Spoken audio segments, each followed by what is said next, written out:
My heart goes out to all who this day, whatever their beliefs, are being persecuted on religious grounds. And at this time of Easter, when our minds are recalled to the suffering of our Lord 2,000 years ago, we think especially of those Christians who are suffering for their faith in many places around the world. I want to assure them that they are not forgotten and that they are in our prayers. Over the years, I have met many who have had to flee for their faith and for their life, or have somehow endured the terrifying consequences of remaining in their country. And I have been so deeply moved and humbled by their truly remarkable courage and by their selfless capacity for forgiveness, despite all that they have suffered.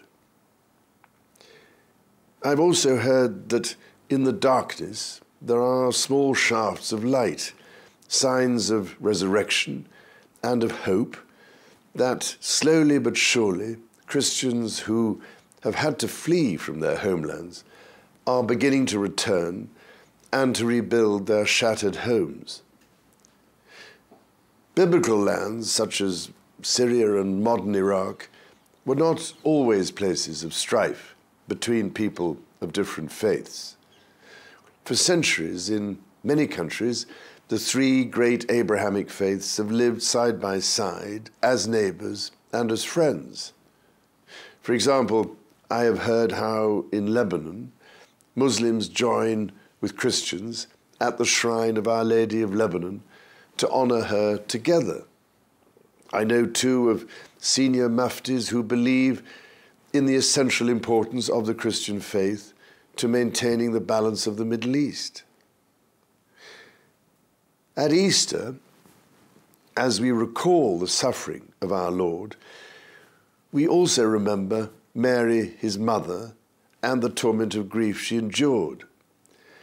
Mary occupies a unique and elevated position in both Christianity and Islam.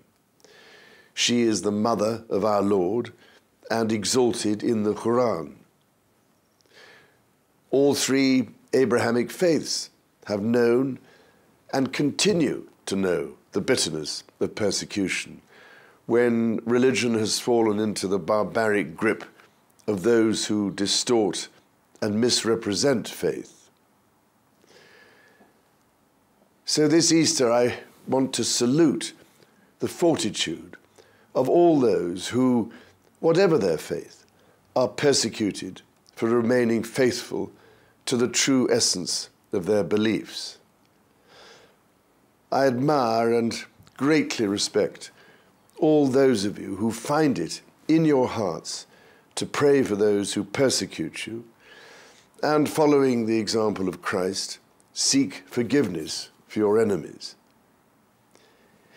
Jesus summarizes the 10 Commandments into 2 requirements: that we should love God and love our neighbor as ourselves. It is therefore my special prayer this Eastertide that they will be your guide and your inspiration.